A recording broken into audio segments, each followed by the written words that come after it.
seldom do the community members get to actually speak. And I think she has a lot of good things to say. So Phyllis, if you want to introduce yourself. Hi, my name is Phyllis. I just like to do a little bit of everything in nature. It's fun for the walks, the kids, and we really have a good time. It helps the community out a lot to give us things to do in the process of the day.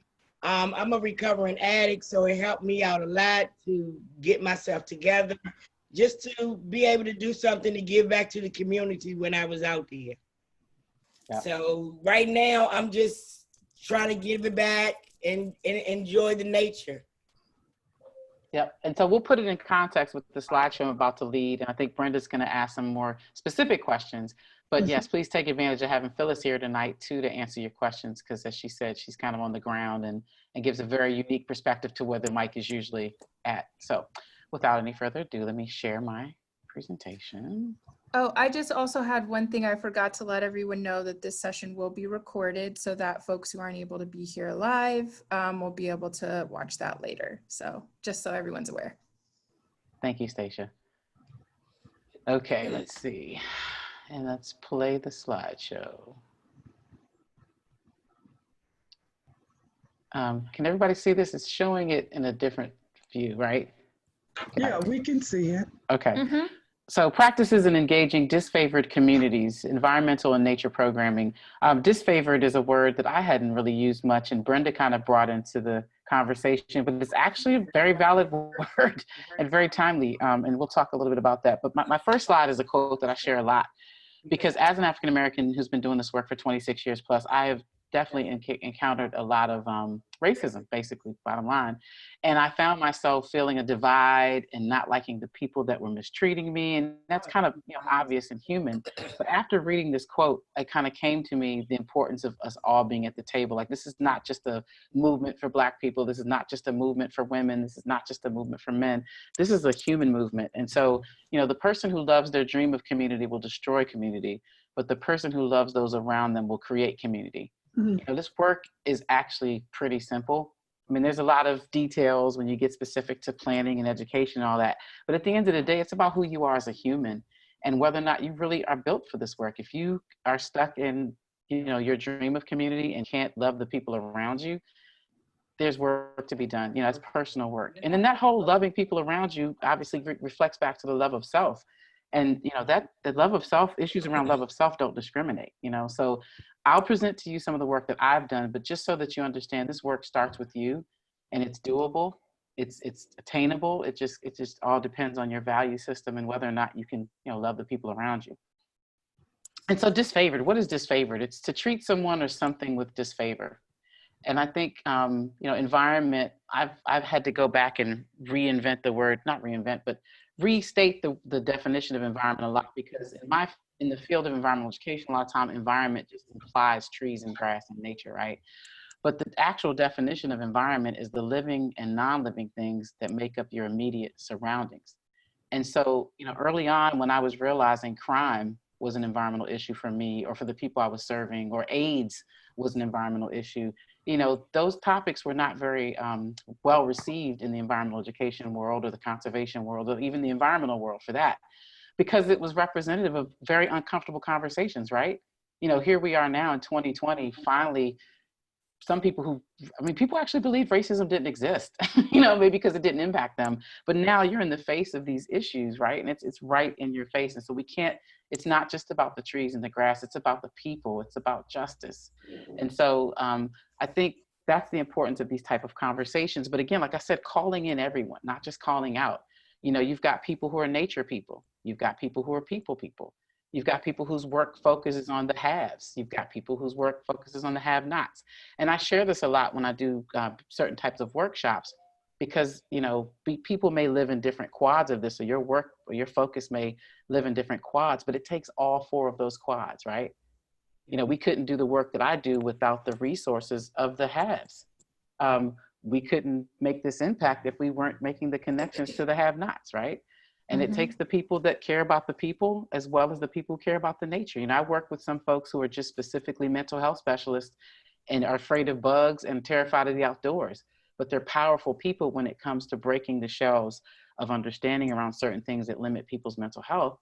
And then you've got people who are just straight up nature and would take kayak trips every day and not really people. But again, all of these people are important to this conversation and or the conversation when and if you ever try to do this work for yourself. And so I'm in DC. You know, these are some very prime examples of disfavored folks. The work I do is primarily in wards 7 and 8, and those are the wards that are kind of in the lower right part of the city of DC that you see. And those statistics, I don't know if it's too small for you to see, but it's the highest rates of obesity in DC, the lowest median income in DC, and the highest rate of child poverty. And so when we talk about disfavored, can you guess which race of people make up those communities? Absolutely, African American. And it's unfortunate, you know, I hate to believe in stereotypes and all, but some of this is very factual, right? Because historically, African Americans have been disfavored in America. And I'm not going to go that deep, but you know, maybe this is a future webinar, but we can talk about the impact of the Middle Passage and slavery and kind of how the things you see, how they show up in the communities today, that there's a connection to that. And it's not just that people, generations of people choose to do crack and say, hey, I want to live in public housing, please. You know, I want to be impoverished. They don't ask for that. There are deep-rooted connections around systematic treatment of people, disfavored people, that if we don't call it what it is, we miss the opportunity to really swallow this and digest it and poop it out and keep it moving. And so knowing all these disparities and all of this, but we also know that there's tremendous benefit of nature's, right? Benefits to nature. And that community, although that community is, you know, again, stressed, these communities also live close to a park that I work in called Anacostia Park, which is and DC has a lot of green spaces. And often you'll see this in other cities, like you'll have these really stark differences between an impoverished community and then this really lush park and nature spaces, in this case, national parks. And so I'm in this unique position to start to try to figure out how do we, not to start, but how we're figuring out how to engage people in experiences in these parks to help to address some of those issues around those disparities. So how can you address obesity? Some obvious fixes there, right? We have walking paths, we have biking, but then you've got people that can't access the park because they don't live near because transportation. So being thoughtful of all those things that you need to consider when you're really trying to connect people into nature-based experiences. And so my key word for what we're doing is meaningful. We're calling it meaningful park engagement. And, you know, meaningful to me might be different from meaningful to you, but regardless, in this case, having a serious, important, or useful quality or purpose. So for some people who value climate change, the meaningfulness may lie in the fact that it addresses climate change and gets to something you care about. But if I took that to an audience of people in public housing, that may not be as meaningful to them. But if it was around employment, if it was around safety, you know, if it was around considering options for training for people who are coming home from prison, that would make those experiences meaningful, right? So that's kind of the lens of how and why we're doing this work and what does meaningful mean to low income stressed communities. And so this is a rubric I created a while ago that just, you know, was necessary because, again, when we were having these environmental conversations, we were talking to the same people, the people with the masters, the people, you know, had done, you know, research, but not people who actually lived these experiences. And so this rubric was an opportunity to capitalize or tap into or even celebrate the expertise of some folks. Like, again, so like a Miss Phyllis. Miss Phyllis has an expertise in stressed communities. And that's valuable information for people who have never experienced it, right? Unless you just want to make stereotypes, you know, and believe stereotypes about communities, but actually having those people at the table. And so I enjoyed this rubric because when I developed it, I really was trying to be smart. I was trying to be a smart ass because I was working with a lot of academics. LOL. Who were kind of, you know, looking at me like, well, you don't have a master's and da-da-da-da-da-da. But I was like, oh, okay, I got a PhD in street food, right? So the rubric was basically connections to crime, connections to food availability, connections to homelessness, connections to drugs, connections to water quality issues, connections to water availability issues. Because when I did this, I was working in different cities and I hadn't even considered water availability being an issue, but in New Mexico it was, and probably other places as well. And it's probably going to become an issue in the future for a lot more of us. Connections to air quality issues, and then connections to environmental justice issues. And so like any rubric, it kind of has these statements around if you have you, did you? And, if you've directly been involved with crime, you get 3 points, like you've lived it, you've seen it firsthand, you've heard about it, or you can't even imagine.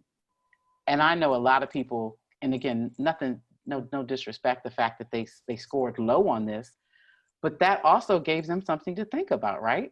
And it doesn't mean that you have to go out and commit a crime so you can understand it. It means that you have to start to value and respect the people that have, the Miss Phyllis's, the Mr. Q's, like the people that have high capacity in these challenges, to get that actual, again, that important perspective on what would make this work meaningful, right? And so again, like I was mentioning, Anacostia Park is this park I get to do this work in. It is 1,200 square miles. It's along 8.5 mile river, Anacostia River, the river itself has had tremendous issues around, sedimentation and pollution from urbanization. But overall, it's thriving. It is just resilient, and it is thriving and resilient, just like the people that live in those stressed communities. Because while you've got these horrific statements about crime and people dying, but you also got families, you got people that pull together, you got people that know how to make something out of nothing, and they've been doing it. And these are powerful, beautiful people, just like these are powerful, beautiful parks. And so what does meaningful engagement look like in actual parks? It looks like doing programs where you consider whether or not residents have their basic needs met.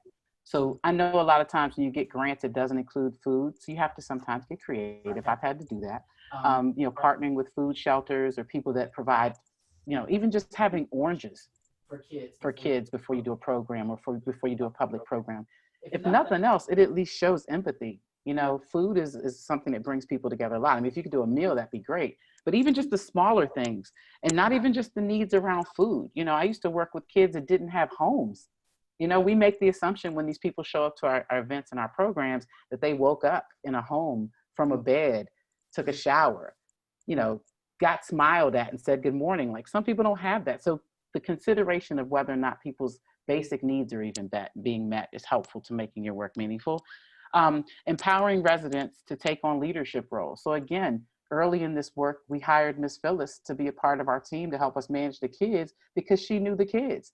And once we enacted the Miss Phyllis's and the Miss Tina's and these other women from the community, the behavior challenges we had were almost non-existent, because Miss Phyllis knew your mother, and her number was in Miss Phyllis's cell phone, right? And so it just kind of changed the dynamics of making that experience more meaningful, because we didn't have to deal with the behavior, and the kids could actually be kids and feel safety as well. Parents can provide financial stability to children. So again, in hiring parents to help be a part of your mix, you're putting money into the community. It may only be a $25 gift card, but it's something. That $25 can mean a lot to somebody. You could feed a family of 8, probably for 2 or 3 nights, maybe even on $25 if you get slick with it, right? Because again, these people are resourceful and resilient. Another one, because there's a lot of them on here, I'm thinking you can see them all, and I don't have that much time. But I think the other part that's worth mentioning is that, residents are comfortable working with data and information. Because I'm not going to act like, this work is you just get the money and do it. No, I know you have to raise money. You have to apply for grants. You have to adhere to surveys. You have to adhere to collecting data and information. And that's not the bad thing. It's making sure that the people you're working with understand that and don't feel like I'm just another number, because people so often do this helicopter into these stressed low-income communities to get what they want and then go out, and get what they want and then go out. And it's created this culture of distrust too, And so when you're transparent about why you're here and what you're doing, and if you're doing something that wrong, maybe you shouldn't be there. If you can't share with the people you're working with the information of why you're collecting this information and what your goals are, that may not be meaningful, right? But if you can do this type of stuff and consider those things, it makes your work more meaningful. I guess one last one I think I want to share is that parents establish culture and values. So you see the lower corner of the family, we take family portraits at all of our events, because a lot of our families don't have those family portraits on their wall. They didn't go to JCPenney's and get the, wallets and all that. So, just even having the families together, photographed together, because a lot of times the families don't live together, right? A lot of times this may be the only picture that child has with their parents together, right? So it's just, again, taking that consideration of how to do these little extra things that make these experiences meaningful for people, that increases the chance that they'll show up again that increases the chance that they've had a positive experience in that park or green space that they will then return to. And it also encourages, you have stakeholders then. You have people then that you can go to that can speak on the behalf of your program. You've got social capital. And those things are priceless in stressed communities. The next one, so these are just some more pictures I wanted to share just because I like the pictures. And you can see Miss Phyllis up in the top right corner, smiling, cheesing hard. But these are just some pictures from some of our events. You see in the middle, we when we did Nature Fest, we used yoga, wellness things to help the kids calm themselves down. And this young lady wasn't even being funny. Like, she was really caught up in the groove of catching herself before she made a bad decision. And so, yeah, Nature Fest is what I was mentioning, the program that we started and working with, and Miss Phyllis was a part of helping us build and develop that. But we just celebrated our 6th year. That should be a 6 on the candle, but it wasn't the same because it's 2020, right? We had a week-long camp in winter. We were planning to have a spring break camp. That changed. But we were able to get something in. But we are excited because we're a respected brand in the community, because we do those things that we said at the beginning. We're very conscious about the look of our flyers, the branding of it, that it's attractive, that'll pull you in, that it's easy to read. Some of the biggest mistakes I've seen people do is in their flyers where they've got paragraphs about information, and people aren't trying to read for that. Can I understand it quickly? Can you put it online? Like, can I access it on Facebook? Can I share it? Is it shareable? Little things like that help people then promote your brand. But at the same time, if you pull them in with the flyer, then you can get them to the website, get deeper, and share the paragraphs if that's what you need to do. But just the importance of that eye-catching, relatable pictures as well. And so building your network, when you think about the partners you're working with, like the value of non-traditional partners. So the work I'm doing, I work with the Anacostia Watershed Society, who is a traditional environmental organization that does really wonderful work in DC. Incredible opportunities to connect people to the river, because they do boat trips, they do service projects, they do environmental education. But at the same time, I've got, the National Reentry Network for Returning Citizens at the table. I've got this group here, Martha's Table, which is a program that focuses on younger children and families as a whole and wraparound services, right? And the value of that is, because a lot of times when I mention this to environmental educators, they're like, well, I'm not a social worker, I can't do that. But you can hold hands with people that do that. And at the same time, Martha's Table is always looking for things to engage their families in, right? So it's a match made in heaven, and they got transportation, because that's another barrier sometimes when you're doing these programs to get people there. So being strategic about who you hold hands with can make all the difference in if this work is meaningful or not.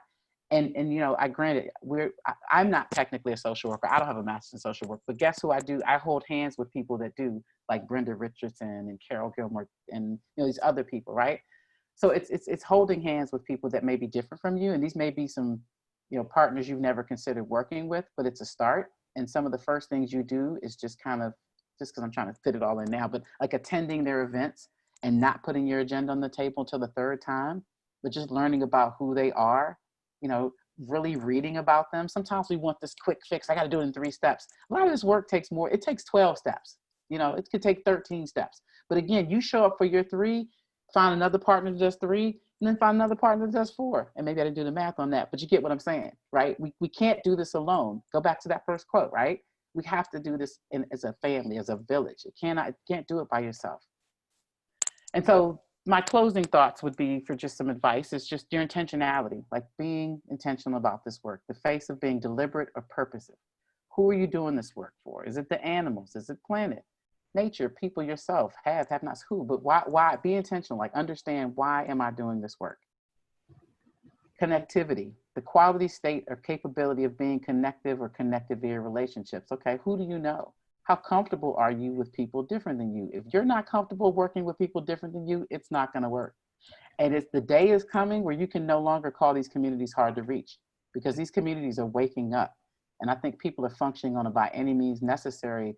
An opportunity is an opportunity. So even if it's planting trees, it's an opportunity. For example, now, Brenda is working on a project where people can plant trees in honor of people who have died as a result of gun violence, creating this memorial grove for mothers who have lost their children, right?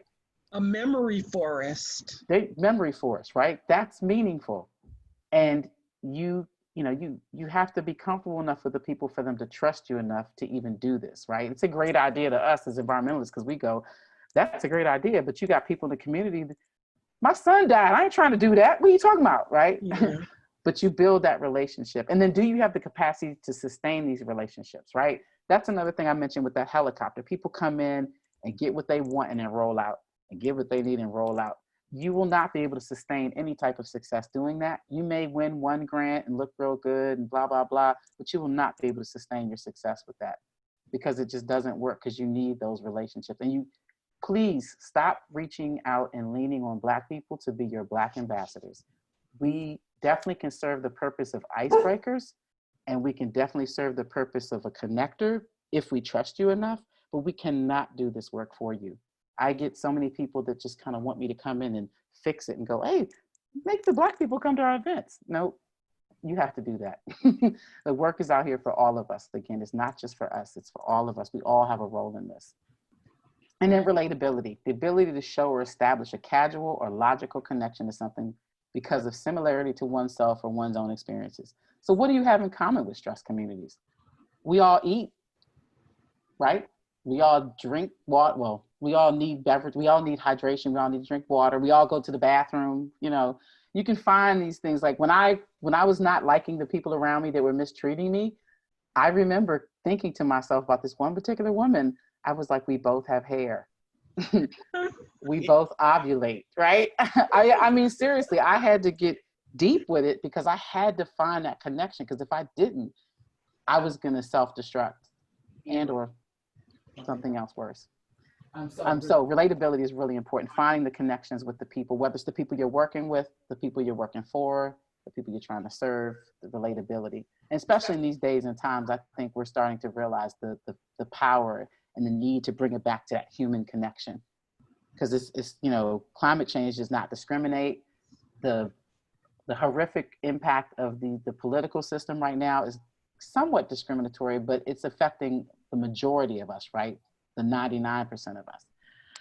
And so here's a sample of another sort of activity I do with folks where we do this cross section on kind of like what are the challenges and what are the powers? So what are the benefits and what are the stresses? And so, sorry, my son Stanley there. In this case with Anacostia Park, so what are some of the challenges for the community? Crime, employment, drugs, mental health, community economics, youth engagement. And then what are some of the powers of the community? Schools, youth, elders, artists, anti-crime groups, relationships. These were answers that were pulled out from a group of people. So, and then what are some of the challenges of Anacostia Park? So we've got stressed bathrooms and litter, and playgrounds need some help, and invasive plants, and we need more picnic tables. Park Service is understaffed. But then the powers are, this park is this open green space, bike and walking path, playgrounds, recreational activities, peace and quiet, familiar historic park. Again, these all answers came from the community. And what we do with this activity is we match them up. So we created a die for each of these, and we just rolled them against each other. So I would roll my community challenge against Brenda's park power. And so maybe we'd say playgrounds and crime. How do playgrounds help with crime, or how do those intersect? And it might take some time to think that out. Like, this stuff is not quick, like, oh, that's the right answer. But you could even get creative and say, because I know some kids and parents that don't play on playgrounds because certain people are around the playgrounds. And sometimes when you have more parents and people, those other people that make it scary for other people don't come around because those parents and kids are scary to them, right? So, you know, thinking about the different ways that those things connect. And again, doesn't solve the world's problems, but it does get us to start thinking outside the box and that sort of meaningful, innovative thinking that's necessary. And so real quick, kind of, you know, thinking about what does the community need? They need a safe place to meet up. These are, again, information we collected from folks. Quiet places to be still, healthy places to go when you're struggling, you know, open spaces to play. I think the majority of us kind of understand that. You know, what do park need? So another part of my work is helping to build a friends group for Anacostia Park. And we really are, it's going to be really awesome because it's this innovative model that thinks like this, right? It thinks through the lens of how can you make, how can you address mental, physical, and social well-being through park experiences, but at the same time, you know, how are you helping parks? So if you've got an elder with depression because she doesn't have anyone around, but the park is understaffed, how do you bring that elder in to help with the parks problem? And then the elder feels useful because they're helping meet a need. But at the same time, you've got an elder in your park that will attract other people and or these kids on the playground who maybe don't get read to very often, get to be read to by this elder. And so it's a variety of things that the park needs and the different connections and how can the park be used and who can use the park.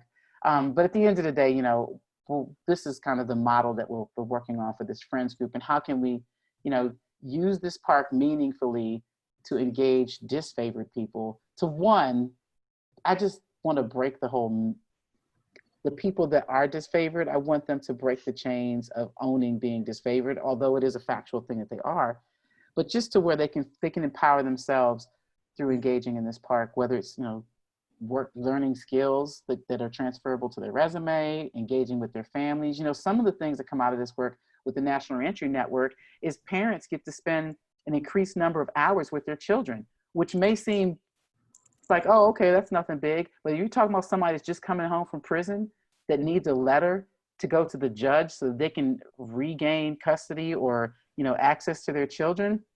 Those things make a difference. I've written letters on people's behalves, and I've seen where that's made a difference for them. So there's a million and one ways, I think that you can engage with nature, and address some of the challenges and stresses impacting disfavored folks. This is my contact information. I manage a group with another person on this call, Shelby Gaulaird, called the Urban EE Collective. Please feel free to join us on there. We talk about this stuff all the time. We share information. We go outside the box, in the box, around the box. But the whole point of this is that people feel comfortable enough to share and learn. Like you can be challenged in this work and join the Urban EE Collective, because there's plenty of people outside of me that you can connect to that maybe can share it and talk to you in your language, or that you may not even realize, exist. And you could find someone that you could do a workshop with or could do a workshop for you. There's a bunch of talented people, community folks. So feel free to follow our work in the Urban EE Collective. So that's what I have for you, Brenda. Akiima, much applause. That was just such an extraordinary presentation. And I wanted to share a few things, and then I had some questions for Phyllis. The critical thing about what Akiima shared is the importance of being creative and thinking outside of the box. So I'm working in another park, Oxen Run Park. It's the largest park in the district's inventory, and it is underutilized. So in collaboration with the National Audubon Society, we're looking at starting some bird watching clubs to get more people in the park to activate the park. And I mean people that live in the park's corridor.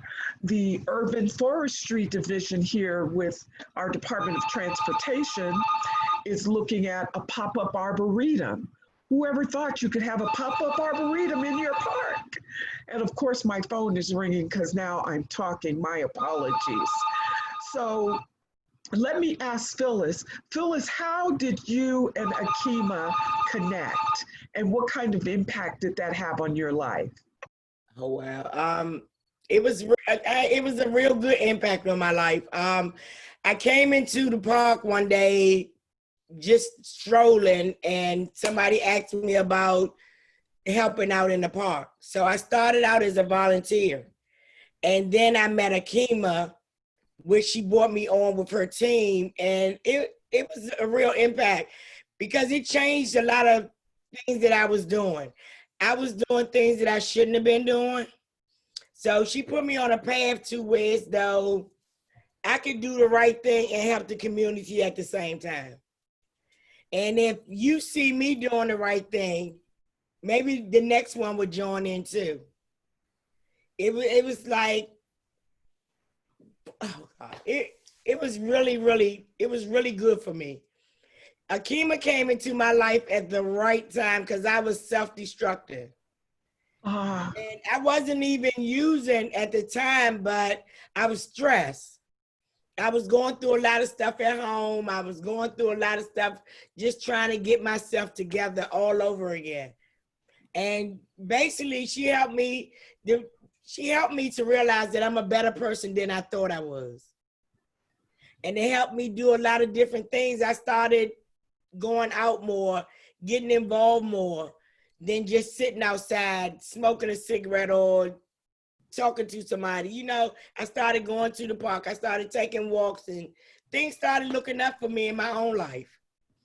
And then when it came to the kids, I always wanted to work with kids in daycare. So I did that in the beginning before Akiima. So to get in there and get with the kids, it was really good. When I first started, I really didn't know anything about nature. The kids helped me out a lot. They would say, well, Miss Phyllis, this is that. You know, I didn't know nothing. And the walks, taking the walks through the park was fabulous. I had a really good time with them. So I'm willing to do everything all over again. I'm willing to help the next female or the next male that need help in any area to go out there and try to get your life all over again, because we get stressed in the neighborhood doing nothing. They tell you that they'll help you in this area, then when you go to try to get the help, it's not there anymore. So then you get frustrated and go somewhere else. But if you go basically to the park, you can relax. You can go get connected with Akiima or women like you and start things over. So it's possible. You just gotta get into the right circle. Well, Phyllis, I really, really appreciate that. And what's your favorite part of nature now that you're connected? The walks. The walks are your Yeah. favorite part. Yeah. Well, I think that's really, really wonderful, because you guys, in light of the chronic disease that is so prevalent in disfavored communities, the walks are really, really important to us. And as we look at everything that Akiima has shared, and Phyllis, it's an opportunity to shower us with favor through nature and to make us healthier, not only physically, but spiritually and emotionally. Shelby, you and Akiima and I have talked about trees and how, go ahead, Stacia. Sorry, I was just going to say in the chat, somebody asked you to elaborate on what a pop-up arboretum is. Is that like potted plants, or somebody asked in the chat about that? Okay, Angela asked about the pop-up arboretum. Well, it was the brilliant brainchild of urban forestry, and they're still thinking about it, but one of the things they're going to do is tree identification. We have a variety of trees in Oxen Run Park, and they're going to design something for folks to do tree identification in a fun, exciting way. So I'd be happy to put you in touch with Casey Uteraldi at DDOT because she's the one that's coordinating the whole effort. Thanks for that. Oh, Didn't you mean to interrupt. Shelby, we were also talking to Shelby about the value of trees. When you're looking at best practices, I don't think that folks understand how trees can help calm the distress in communities. Shelby, do you want to share anything on that? And we're so glad that you're here. I wasn't planning on talking. I was just here to listen to all of your fabulous programs. So oh, everybody gets to talk in this room. Yeah, well, that's great. Yeah, so we've done a lot of talking, and we're working on this sort of idea of talking about how trees heal over scars. So trees maintain their scars, but they heal over them, and they work through a process of healing over those scars over time. And so we've been talking about using trees as sort of a way to go back in your life and think about the times where you've been impacted, where you might have been scarred or changed, and how you've healed over that as you work through time. So there are a lot of ways that we can relate environmental issues to also very personal issues of trauma and healing. And so we're working on some ways to do that. And I think that expanding outside of your environmental knowledge and thinking about how people can relate to different elements in the environment in a way that's meaningful for them helps people to build those connections that otherwise might be difficult. So yeah, I love all the ideas that y'all are presenting here. Awesome. Evan, what do you think about all this? Do you find this helpful? Yeah, I've really enjoyed the conversation. And in particular, love all the, makes me homesick for DC. Ah, thank you, Evan. Danielle, what do you think, especially as it relates to connecting disfavored communities with nature? Does it sound easier than what it would really take, or does it resonate with you?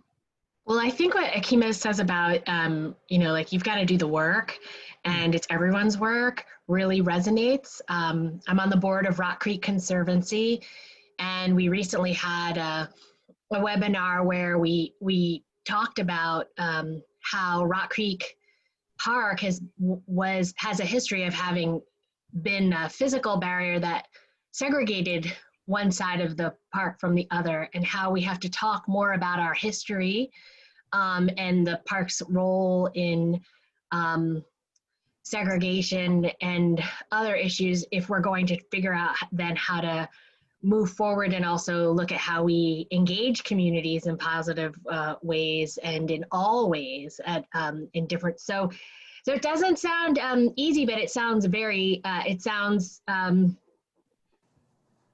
sometimes the things that are easy aren't always the things worth doing. I think that there is a lot of interest. We have such amazing volunteers and diversity and community members that live around Rock Creek that are energized right now, especially with funding that's been allocated to renovate and reopen the Carter Barron Amphitheater, for example. There's a huge opportunity there for us to say who's involved in that programming, what does it look like, and how do we honor the history of what it's been. So, but I'll leave it at that. I really appreciate the slides, the presentation. I took a number of screenshots, and you've given me some fuel for having some other conversations with our board. Awesome. Thank you, Danielle. Don and Sally, what do you think? I see you have a question. What would you like to share? Well, I'm in Baltimore County area and trying to figure out how we can engage more people both in Baltimore City and Baltimore County as one region. I'm on the board of Gunpowder Valley Conservancy, and we're trying to figure out in predominantly white areas that have lots of pockets of people of color, both Hispanic community and African American community. But now that we've opened up after some of the COVID, so many people are going out into those areas, and we're now having conflicts because of traffic, because people are seeing people that they're not used to seeing on their trails, on their other areas. And I think the impacts of all of that is what I'm most concerned about. We know there's already too much litter. There's already too many people that go off trail and create new trails, and the impact of invasive species, et cetera. So I'm really looking at ways that in a broader sense that the smaller groups, if you're talking about Friends of Anacostia Park, how can the Friends of Park X get together and come up with some strategies for doing more public awareness about both their responsibilities and the benefits of getting out in the outdoors. Akiima? Don, I'll chime in there. I think, like I was saying before, it's like a lot of work, and it starts with our human work, and maybe even the way our mindset and the way we our perspective on things. So something that you said jumped out at me, where you said, what can we do to inform people about the importance of respecting the spaces and cleaning up after others? So one part about just like, when you think about parks and people who have this sense of ownership, of stewardship, where you have people that have never owned anything, Yeah. And so the kind of mindset of like, oh, I'm going to pick this up after I drop it doesn't live there kind of. And it doesn't mean that it can't be there. It doesn't mean they're dirty people. But even like the history behind like why some people litter, granted, you just got some jerks that just don't care. But then you've got some people that grew up around trash and they don't see any problem with it, right? And our first response as people who value clean spaces are like, hey, you better, you know, but at the same time, when I fix my thinking, change my words, change my actions, change my life kind of thing, and have the empathy or compassion to think about that person's background, I'm not as like respect my space. I'm first saying respect the person, right?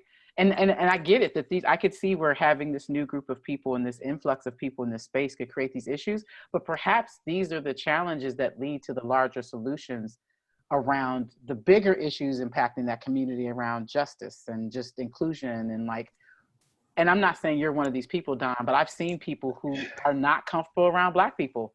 And so you want to share these spaces, but when these people show up and they're not kayaking, but instead they're playing music, you're like, oh God, they're, you know, instead of just being like, unless you physically own that space and you can control who's there, you know, they have just as much right to be there. So getting our thoughts, like having deeper conversations about that. So when you realize that maybe some of the people that are complaining just outright don't like Black people, what can you even really do? Like, is it really a park issue? Maybe instead it's a cookout where we, like, you know, I've done something in Baltimore. I can't remember the name of the park, but we did this memorial thing where we were trying to join drug dealers and like the people that were stressed in the community with the people who were stressed. And we did it around a memorial of people because everybody had someone that died. Like, I don't know how long, and everybody called out the name of somebody that died. I feel like the same thing could happen with people of different economic backgrounds and different races, because I don't care how much money you have, you've had someone die, right?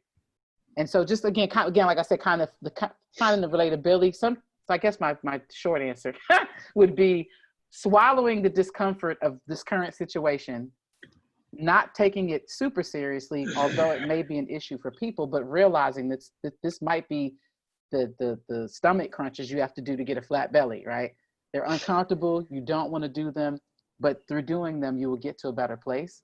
And just having people like you who are willing to step back and help point these out and gain the trust of certain people that maybe hear it different from you, and then pulling somebody in that maybe would hear it from somebody else, and kind of attacking it from that perspective could be helpful. And I know I just said a lot, and I'm definitely available to everybody to have a longer conversation or present this in kind of the Urban EE Collective for more feedback. But this is actually a pretty good problem to have, Don. Yeah. I have one really quick anecdote also to add that's specific to Baltimore. And I think sometimes it's easy for, myself included, it can be easy for us to get frustrated about people not caring for stewarding a space, a green space, especially if you have a personal connection to stewarding that space yourself. And so I have been working for 2+ years now on a park in South Baltimore in the Brooklyn neighborhood called Garrett Park. And so when we first came in and started working in that park, there was a lot of trash in the park, firstly because there are no trash cans in the park. There are no trash cans in the park because there's a bureaucratic challenge around who would manage and maintain those trash cans, when the pickup service would be, all these regulatory things, right? And so there is a friends group and they would get really frustrated about it. And so what ended up happening is the friends group got a grant together, a mini grant together that they won, and asked for forgiveness later and actually just commandeered their own trash cans. They paid a community person to paint them, and they put the trash cans in the park and they staked them in the ground so people wouldn't move them. But then people still were like leaving trash for a while. But we began to see that like once we got the trash cans there, we also added amenities to the park. So different kinds of users were transitioning into the park, from people just milling about, throwing trash, doing clandestine things in the park, started to transition, but it was a slow transition. The most impactful thing, though, was that we got a community elder who is retired, actually is a retired City of Baltimore sanitation worker, he just of his own volition started stewarding the park and picking up the trash because he cared about it. The Friends group observed that and started paying him a stipend to do that. So then he sort of became the park ambassador. So people got familiar with seeing him there. And, you know, when there's people who have eyes and ears on the park, it kind of changes the dynamic of who's there. So I think, you know, when we open up our mindset, as Akiima alluded to, about like addressing challenges from different angles rather than sort of having a single-minded view of what the issue is, I think it affords us different kinds of ways to attack that problem. Yeah. Thank you, If I could add one more thing, I was doing some work in Raleigh, and there was an area that people kept polluting. It was, you know, guys that were just hanging out, and they changed it to like a little memorial area where they put the name of somebody that those folks liked, and they kept that area nice because it was in respect. So like I said, kind of tying back to that oneness of like, oh, you're not gonna disrespect my boy spot, right? So it just, again, putting it in context of values and not making the assumption that just because people pollute that they're bad people, or just because people don't share your values around the planet that they're bad people, or that that's a right or wrong issue. Thank you, Akiima. Danielle and then Angela. Danielle? Oh, I thought you had your hand up. No. Angela, will you talk to us about Leave No Trace? Sure. Along with all the things that I put in my bio about being Maryland Master Naturalist, I'm also a very active Girl Scout. So I'm a Girl Scout leader and a Girl Scout Service Unit Manager. And it seems like at every event I go to, I'm the one who's talking Leave No Trace. I invented a silly song about it because it's often Leave No Trace Behind. So it involves shaking your behind. And it's an easy way to get them to remember it, and it has hand motions. It's a great thing with kids, but I wonder how to get that to resonate to a broader audience, because on some level Girl Scouts kind of have that thought that even if they haven't camped yet, there's that kind of mindset, right? That you're going to be outside, you're going to hike, you're going to camp, but those principles apply all the time, right? Like trash your trash.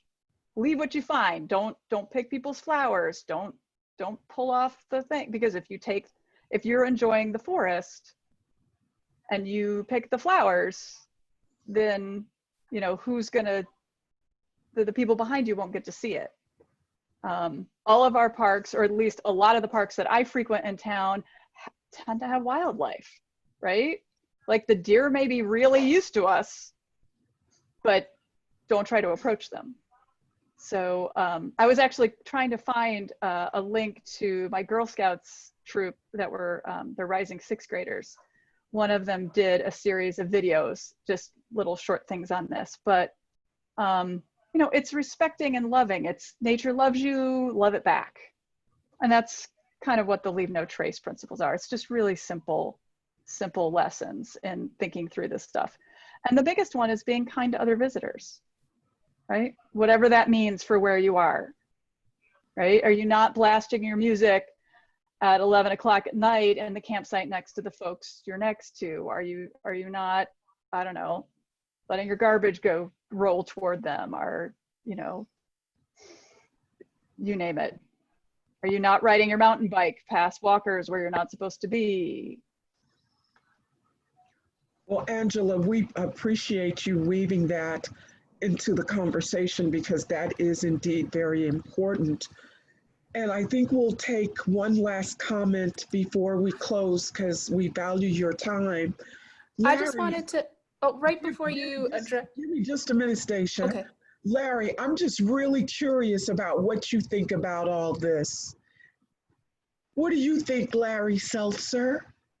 Well, first of all, thank you for doing this. I want to thank Stacia in particular for being such a leader, and Akiima and Brenda and Phyllis. It's just marvelous to have you here championing all these issues. I'm struck by, I mean, so many ideas and so many opportunities, but I'm struck by one thing which is how can we bring new resources to bear on these issues instead of fighting over table scraps? How can we really turn society's attention in this direction in a way that's far more directed, intentional, meaningful, all the things that Akiima spoke about? And I was thinking a lot about after Richard Louv wrote his book, Last Child in the Woods, and he and I formed a partnership to try and bring the issue of reconnecting young people to nature to the highest levels of discourse in the country. And I remember many conversations about how to frame a national conversation about this. And most people almost automatically would gravitate toward this place where this is an environmental initiative. In other words, we need to reconnect people to the environment, and that is going to do the most good. And my gut told me, having worked around these issues for some time, if we framed it as an environmental issue, the environment is very important to some people, but it's easy for those for whom the environment is not in their mission to dismiss it. Yeah. We want to be sidelined. We want it to be central to every conversation. And so we framed it not as an environmental initiative, but as a children's health and well-being initiative. And we viewed children as a doorway, children's health and well-being as a doorway issue. In other words, big companies that otherwise would say, oh, we don't do environment, could understand why helping young people connect to the environment was about improving the health and well-being of their future workforce and the productivity of those people and the families and those communities. And so we wanted to make sure that everyone felt that they could see themselves participating. And so as I've listened to all this, I'm reviewing all those conversations back in 2007 and 8 and 9 that were integral into that effort, thinking how can we have this conversation and frame it as a doorway conversation that invites every aspect of society into this conversation, because they need to be here and we need their resources. So Brenda, those are my thoughts.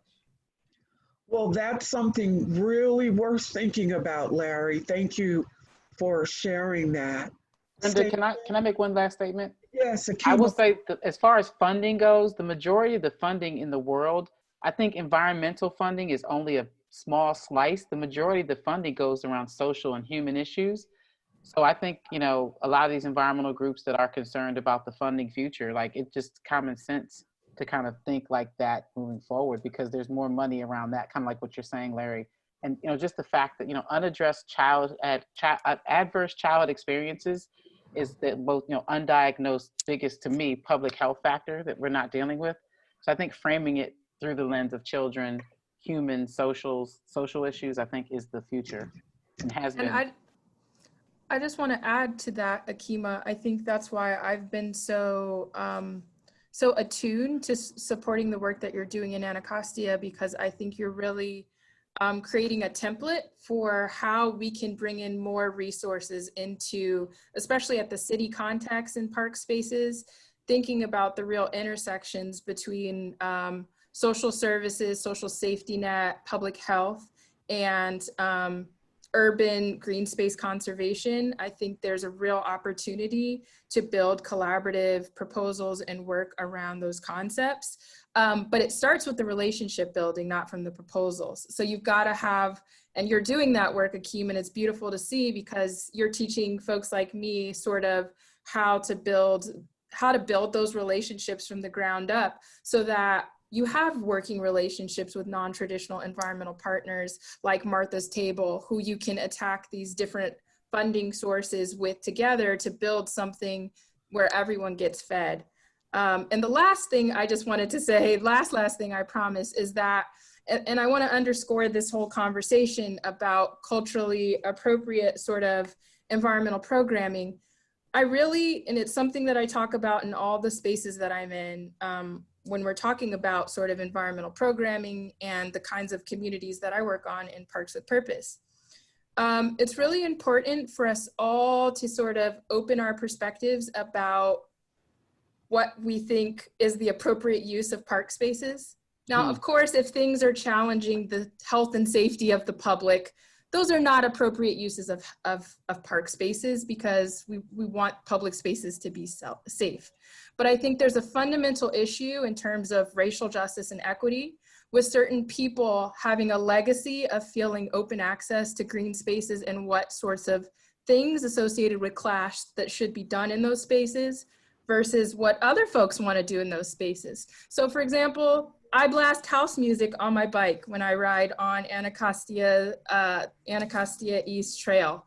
And a lot of people are not super happy about it, but it's a public trail and I have the right to do that. And so I think when we think about open spaces, park spaces, natural spaces, and an understanding of what public civic spaces means, I think for me, that means that as long as we are being healthy and safe in terms of how we engage in a space within the parameters of what the restrictions are of that particular area or space, that we allow people to do what they want to do in a public space, because that's what a public space means, is that we have the freedom to sort of all publicly share and have ownership of that space.